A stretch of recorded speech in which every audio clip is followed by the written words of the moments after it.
There was no theme to his cross. If he wanted to say, like the part about not following the DA's recommendation not to speak, that needed to be part of a theme of, you say that you told Donald Trump about this because you're a rule follower. You're a rule follower. That's why you did this. And so then you'd be like, but you don't follow rules. You're a nut, right? Yeah, you're a renegade, yeah. Right, yeah, you have to go with that. And you want to hurt all the people around you. Yeah, I mean, it's not a great argument. You got to make the Stormy payoff a renegade action, just like all these things, you know. You have to. The problem is, this is the problem.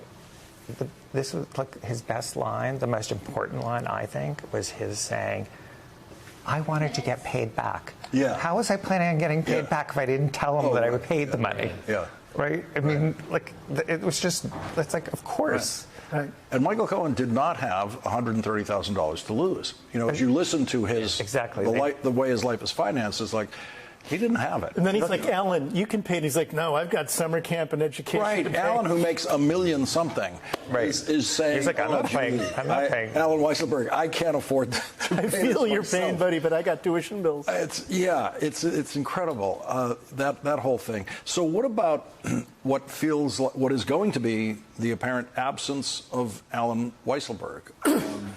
What's that going to? What's the jury going to feel about that? That's an unknown, but they both have access to him as a witness. So there should. I mean, it really is going to come down to.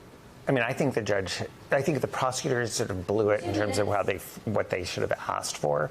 The judge can give. They should have been able to say, we want to put in his severance agreement and all of this material to show how close Alan is to the Trump organization, not to show his absence.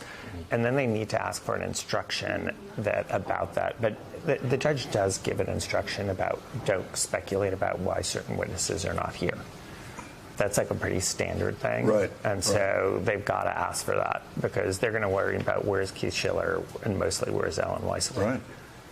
But Keith Schiller is like such an obvious defense witness if you want to say, you know, Stormy Daniels is lying. Totally. You got to bring Keith Schiller in and have him say they were never she was never in the room. She was never in the room. Also, and by the way, why is he unwilling to say that? It's only perjury. It's not the worst thing he's done. Also, by the way, this is where Stormy Daniels details about what the room looked like and the tile color. It's like, obviously she knew. Like, I mean, if that was false, they would be putting on evidence. You and your wife were in separate bedrooms. That's the other one. Like, Melania hasn't come out and said, you know what, actually we do sleep in the same bedroom. She's never refuted that line either. Well, right.